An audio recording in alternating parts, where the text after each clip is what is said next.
One piece world में हमने different तरह के पायरेट्स देखे हैं और ये आदमी उन सभी में सबसे अलग चमकता है। A man with a curly eyebrows, black leg Sanji, जिसे हम सब उसकी पावर्स के लिए जानते हैं, जो स्ट्रॉ हैट पायरेट्स का कुक है। इसी के साथ साथ वो हर चीज जो स्ट्रॉ हैट के रास्ते में आती है, सांजी की किक्स उनका थोपड़ा बदल देती है।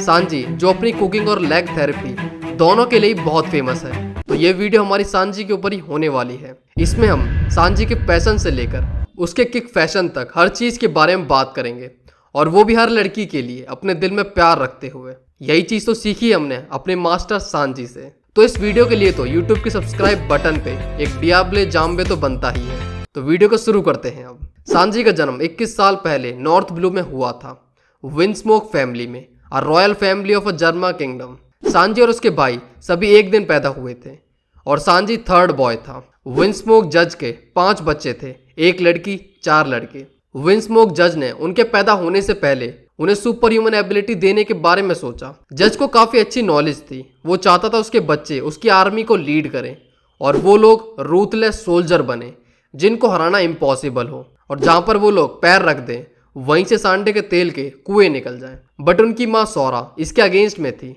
जब वो प्रेग्नेंट थी उस टाइम पे उसने कुछ ड्रग्स लेने स्टार्ट करे जिससे उसके बच्चे नॉर्मल पैदा हों, वो भी इमोशंस के साथ। बट ये चीज बस सांजी के ऊपर काम करती है और ड्रग लेने की वजह से सौरा की हालत भी बहुत बिगड़ जाती है। जब सौरा जिंदा थी, सांजी अपनी माँ के लिए खाना बनाया करता था, बट वो खाना अच्छा तो नहीं होता था, पर तब भी सौरा उसे बहुत प्यार से खाती थी। सांजी को इसके बाद खाना बनाना अच्छा लगने लगा था। ये चीज जज को बिल्कुल पसंद नहीं थी। उसने अपने बच्चे से ट्रेनिंग करवाई ताकि वो यंग एज में ही बहुत ही पावरफुल हो सके। अब जैसे उसके सभी बच्चों पे सुपर ह्यूमन स्ट्रेंथ थी, तो वो हर चीज के साथ कॉप अप कर रहे थे, बट सांजी नहीं, क्योंकि वो नॉर्मल था। तो उसके सभी भाई उसे बुली किया करते थे और मारते भी थे। एक तो वो अपने भाइयों की तरह नहीं था, उसमें इमोशंस थे, वो हर चीज की केयर करता था, उसे शब्दों से फर्क पड़ता था। और अपनी माँ को खो देने के बाद तो ये और ज्यादा हो गया। उसे संभालने वाला कोई नहीं था, एक माँ थी उसकी बस, और वो भी अब उसके पास नहीं थी। इसके बाद उसे सब कुछ खुद झेलना था। अब ये चीज जज को हजम नहीं हो रही थी कि सांजी उसके एक्सपेरिमेंट का अनसक्सेसफुल पार्ट था। जब उसे पता चल गया कि सांजी में अब म्यूटेशन नहीं होने वाली है, उसने सांजी की फेक डेथ करी और उसे अपने कासल के डंजन में बंद कर दिया। सभी को लगा सांजी मर चुका है। इसके बाद सांजी को कैद में रखा जाने लगा, वो भी एक लोहे के मास्क के साथ। उसका मास्क बस उसके खाने के टाइम पे उतारा जाता था। एक दिन सांजी कुक बुक में ऑल ब्लू के बारे में जानता है, जिसको ढूंढना उसका ड्रीम बन गया इसके बाद। पर कुछ टाइम बाद उसके भाइयों को पता चल गया कि सांजी जिंदा है, तो उन्होंने सोचा कि चलो कुछ मस्ती की जाए। तो वो डंजन में आके उसे परेशान करने लगे और मारने लगे। बट उसकी बहन रीजू उसकी ड्रेसिंग किया करती थी, बट इस बात के साथ कि वो उसकी साइड नहीं है। जब सांजी इन सबसे थक गया, उसने सोच लिया अब कि यहाँ से तो निकलना पड़ेगा, बहुत हो गया जर्मा का, और उसे अब एक शेफ बनना है। इस टाइम पे जर्मा किंगडम ईस्ट ब्लू में था। रीजू उसको फ्री करती है। इसके बाद सांजी सीधे अपने बाप के पास जाता है और उससे कहता है कि उसे अब बाहर जाना, इन सब में नहीं रहना है उसे। विंडस्मोक जज इस बात के लिए राजी हो जाता है, बट एक शर्त के साथ कि सांजी कभी भी किसी को नहीं बताएगा कि वो विंडस्मोक फैमिली का पार्ट है, या फिर वो इस फैमिली से किसी भी तरह का रिलेशन रखता भी है। इस बात के लिए सांजी राजी हो जाता है। इसके बाद रीजू सांजी को रास्ता दिखाती है एक क्रूज शिप ऑर्बिट का, और उससे कहती है कभी वापस मत आना। यहाँ पर सांजी के परिवार के साथ उसके सारे रिश्ते खत्म हो गए हैं। जर्मा को छोड़ने के 10 साल बाद सांजी में ऑर्बिट पे एक शेफ की तरह दिखाया जाता है। एक दिन रेड लेग जेफ उस शिप पे अटैक करता है, पर तभी एक तूफान आ जाता है और दोनों की दोनों शिप डूब जाती हैं। जेफ सांजी को डूबने से बचाता है और दोनों एक चट्टान पे आके बैठ जाते हैं। अब यहाँ पर इन पे ना तो खाने के कुछ था, ना ही पीने के लिए। वो दोनों भूख से मरने की कगार पे आ गए थे, और थोड़ा बहुत जो खाना उन डूबी हुई शिप से बहकर चट्टान तक आया था, वो सारा खाना जेफ ने सांजी को दे दिया था। बट जेफ के पास एक बैग था। इसके बाद जेफ सांजी से कहता है कि चट्टान की दूसरी तरफ जाके बैठ जाओ और एक शिप को देखो।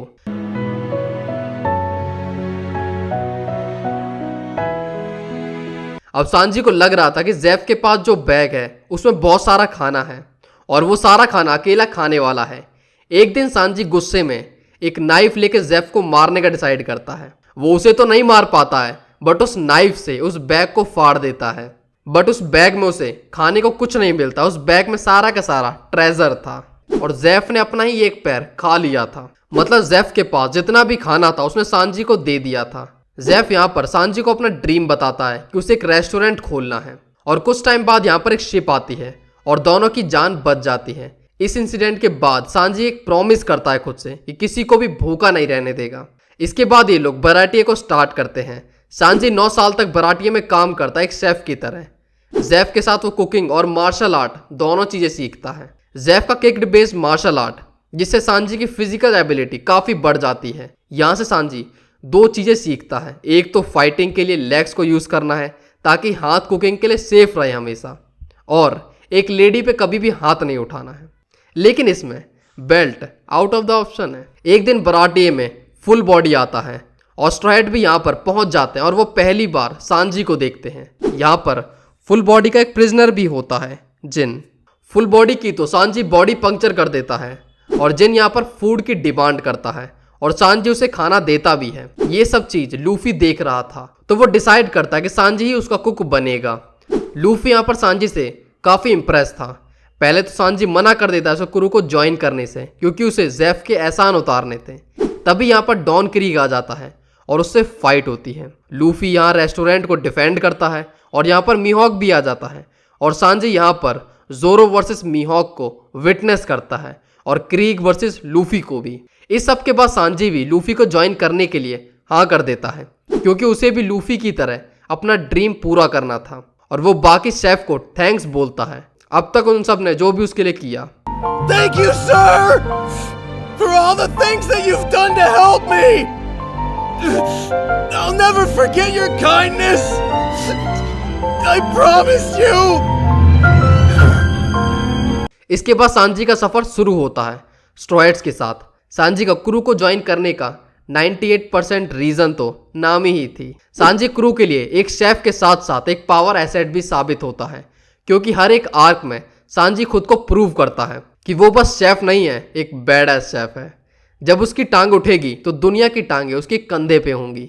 सांजी का मार्शल आर्ट क्रू के बहुत काम आता है। इसके साथ आगे सांजी अपने लेग मार्शल आर्ट को नेक्स्ट स्टेज पे ले जाता है अपने डियाबल जाम्बे के साथ, जिसमें वो अपने लेग को बहुत ही फास्ट मूव करता है जिससे उसका पैर आग की तरह लाल हो जाता है और इस अटैक से वो बहुत ही डैमेज करता है अपने ओपोनेंट्स को। सांजी हर एक आर्क में क्रू के लिए वैल्यूएबल एसेट साबित होता है और मोस्ट ऑफ द टाइम सभी लोगों की जान भी बचाता है। अराबास्टा आर्क के बाद सांजी का मजा डबल हो जाता है क्योंकि शिप पे नामी के साथ साथ एक और महिला आ जाती है, मिस निको रॉबिन। सांजी का अपने सफर को यूं जारी रखने की सबसे बड़ी मोटिवेशन उसका हर एक कंट्री या आइलैंड पे एक ब्यूटीफुल महिला का दीदार है जो उसकी आंखों को एक रीस्टार्ट देता है और मेरी आंखों को भी। इसके बाद साबा ओडी में जब कुमा हर एक बंदे को अलग अलग भेज देता है सभी के पर्सनल डेवलपमेंट के लिए, हर एक क्रूमेट उसकी सही जगह पे जाता है जहां पर उसे होना चाहिए था अपनी स्ट्रेंथ को बढ़ाने के लिए।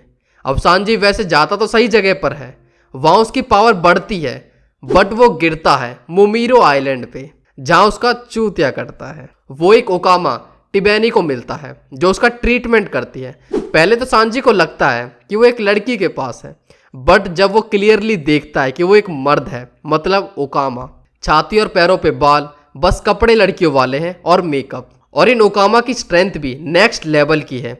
वो सब सांजी को एक ओकामा बनाना चाहते थे और उसे लड़कियों की तरह ड्रेसअप कराना चाहते थे बट सांजी वहां से भागने का ट्राई करता है बट ऐसा वो नहीं कर पाता है। ओकामा के स्किल्स काफी बढ़िया हैं। जब सांजी को पता चल जाता है कि वो यहाँ से भाग तो नहीं सकता है और लूफी की हेल्प करने के लिए उसे अपनी पावर को भी बढ़ाना पड़ेगा तो वो ओकामा के साथ ट्रेनिंग करना स्टार्ट करता है जहाँ पर वो आर्मामेंट हाकी और वो आसमान में उड़ना भी सीख लेता है। 2 साल तक सांजी यहाँ पर ट्रेन करता है और 2 साल बाद उसे साबा ओडी में वापस जाना था तो ओकामा उसे छोड़ के आते हैं गुड बाय किस के साथ, जो सांजी को नहीं चाहिए थी ऑब्वियसली। अब यहाँ आने के बाद पूरे 2 साल बाद एक असली लड़की को देखता है वो और उसकी नोज ब्लीड शुरू, वो भी पहले से बहुत ज्यादा। सांजी यहाँ पर खून की नदियां बहा देता है। उसकी खुशी का ठिकाना नहीं रहता है। जैसे ही सारा क्रू गैदर हो जाता है ये सब जाते हैं फिशमैन आइलैंड पे और वहां पर सांजी देखता है मरमेड्स को और फिर क्या ही होना था। सांजी अपनी नोज ब्लीड की वजह से मरने की कगार पे आ गया था। उसकी नाक हेड पंप बन गई थी जो खून फेंक रही थी। वो तो अच्छा था कि उसे कोई नेक्ड वुमेन नहीं दिखी, वरना ये बंदा तो स्वर्ग सिधार जाता, वो भी बिना कुछ करे, सिर्फ देखकर। सांजी जो एक पावरफुल कैरेक्टर होने के साथ साथ काफ़ी इंटेलिजेंट भी है, वो हर एक इंटेंस सिचुएशन में बेस्ट पॉसिबल वे देखता है। उस सिचुएशन को एनालाइज करने के बाद पावर के मामले में भी सांजी मॉन्स्टर ट्रायो में काउंट होता है। सांजी के लिए कंप्लीट चेंज तब आता है जब वो जो पे होता है। उस टाइम पे सांजी का पास्ट उसके सामने आ जाता है। उसे पता चलता है उसके बायोलॉजिकल फादर ने उसकी शादी फिक्स कर दी है, और वो भी बिग मॉम की बेटी के साथ। जो पे बैजी आता है उसको टी पार्टी का इनविटेशन देने। वैसे वो इनविटेशन नहीं था, वो उसे किडनैप ही करने आया था। बैजी यहाँ पर सांजी को धमकी देता है अगर वो नहीं चलता है उसके साथ तो फिर उसके बराटिए वाले लोग और उसके क्रू के साथ क्या हो सकता है। तो यहाँ से सांजी जाता है बिग मॉम की टेरिटरी में, जहाँ उसे पता चलता है कि उसकी शादी होनी किससे है। लड़की तो वैसे क्यूट है बट साइको है। वैसे एक योंको की टेरिटरी में जाना, वो भी किसी को बचाना, ये एक फुलिश डिसीजन है, बट लूफी लेता ही ऐसा डिसीजन है और वो आ जाता है सांजी को बचाने। यहाँ पर सांजी को कुछ हार्ट ब्रेकिंग डिसीजन लेने पड़ते हैं, लाइक लूफी से फाइट करना, उसकी बात ना मानना। यहाँ सभी को सांजी की ट्रू आइडेंटिटी पता चलती है कि वो जर्मा का प्रिंस है और उसके 3 भाई और एक बड़ी बहन भी है, जिस बहन ने लूफी को एक स्वादिष्ट किस से नवाजा था। वैसे ही सांजी को किसी ने बताया क्या? आगे जब बिग मॉम जर्मा पे डबल क्रॉस करती है तब सांजी के बाप को पता चलता है कि उसका डिसीजन कितना गलत था, क्योंकि उसके बेटे कुछ फील नहीं कर सकते हैं, ना कोई डर, ना प्यार और ना ही कोई और इमोशन। तब यहाँ पर सांजी उन्हें बचाता है अपने क्रू के साथ और खुद को प्रूव करता है कि वो एक फेलियर नहीं है, वही बेस्ट प्रोडक्ट है। इमोशंस जिंदगी के लिए बहुत जरूरी होते हैं। आगे जब बिग मॉम जब रैम्पेज पे जाती है तब सांजी पुडिंग की हेल्प करता है बिग मॉम के लिए केक बनाने में, जबकि सांजी पुडिंग की सच्चाई उस टाइम पे जानता था। तब भी इसीलिए तो ये बंदा पसंद है मुझे, रियल मैन। वैसे पुडिंग की 3 आंखें हैं, तो रोमांस के टाइम पर कौन सी वाली में देखना है, और ये मेमोरी मैनिपुलेट भी कर सकती है। और अगर सांजी का चक्कर आगे बढ़ता है तो सांजी बेचारा तो किसी के बारे में सोच भी नहीं पाएगा। ये हर रात सांजी की मेमोरी को रीस्टार्ट कर देगी। चलो बहुत हो गई, अब प्यार मोहब्बत की बात है, अब आगे बढ़ते हैं। यहाँ से निकलने के बाद वानो में सांजी और जोरो का उस बच्ची को बचाना काफ़ी बैडएस था। जब किसी ने नहीं सोची थी तब ये लोग आगे बढ़ते हैं, वो भी अपनी जान की फिक्र ना करते हुए। और ओनिगाशिमा की इंटेंस बैटल में सांजी एक इंपॉर्टेंट रोल निभाता है, जोरो को बचाकर और साथ में क्वीन से फाइट कर जहां पर सांजी पे किए गए म्यूटेशन अब असर दिखाते हैं एक बीच बैटल में। और ये चीज़ एक डिफरेंट वाइब लेके आती है, क्योंकि ये चीज़ एक्सपेक्टेड ही नहीं थी कि ऐसी भी कोई पावर हो सकती है। सांजी वैसे ही पावरफुल है, तो अगर कोई न्यू मूव भी होता क्वीन को हराने के लिए तो भी हमको चलता, बट इस चीज़ ने तो समा ही बांध दिया। उसके म्यूटेशन से उसे अनब्रेकेबल बॉडी और स्पीड मिली, जिससे उसने इजीली क्वीन की फाड़ कर 3.5 कर दी। वानो के बाद सांजी की बाउंटी भी बढ़कर 1,032 मिलियन हो गई है। अब इस टाइम तक मरीन्स भी सांजी की पावर को समझ गए हैं, क्योंकि सांजी का यूं काइडो के वन ऑफ टॉप कमांडर को हरा देना उसकी बढ़ती हुई पावर का सबूत है।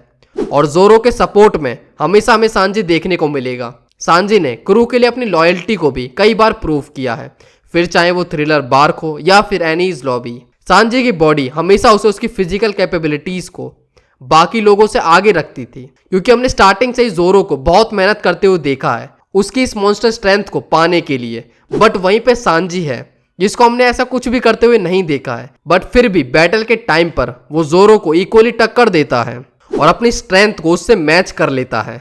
सोस की जेनेटिक मॉडिफिकेशन भले ही पूरी तरह से असर नहीं कर रही थी पहले, बट फिर भी वो कुछ बेनिफिट्स तो सांजी को दे रही थी। वानो से पहले सांजी हम सभी के लिए नॉर्मल ह्यूमन ही था। हमें लगा था कि उसकी माँ ने जो मेडिसिन ली थी मॉडिफिकेशन को रोकने के लिए, वो उस पर काम करी है, बट ये प्रोसेस बस डिले हुआ था। उसे एक पुश चाहिए था और उस सूट को पहनने के बाद वो अवेक हुई। बट सांजी के इमोशंस उसके पास रहे और उसके माँ के एफर्ट्स वेस्ट नहीं गए। उनको बस अपना बेटा एक ह्यूमन चाहिए था, ना कि कोई वॉर मशीन। और हमने वानो में सांजी की पावर को देखा भी है। उसका एक्सोस्केलेटन और स्पीड उसकी भाइयों से बहुत बेटर है। जहां पर हम होल केक आइलैंड पे योंजी को देखते हैं, जिसे सांजी ने अपनी नॉर्मल अटैक से ही उसके फेस को डिफॉर्म कर दिया था और उसे हाइड्रोलिक प्रेस की जरूरत पड़ी थी अपनी बॉडी को नॉर्मल करने के लिए। और वहीं पर सांजी को ऐसा कुछ भी नहीं करना पड़ा था क्वीन के अगेंस्ट में, वो अपनी बॉडी को नॉर्मल अटैक से ही सही कर लेता है। और टी पार्टी में सांजी के सभी भाई बहन बिग मॉम पायरेट से लड़ते हैं, बट काटाकुरी बहुत इजीली इचिजी को हरा देता है जैसे वो कुछ भी नहीं है। उसका रिकवरी रेट तो काफी अच्छा है, बट एक्सोस्केलेटन वीक है।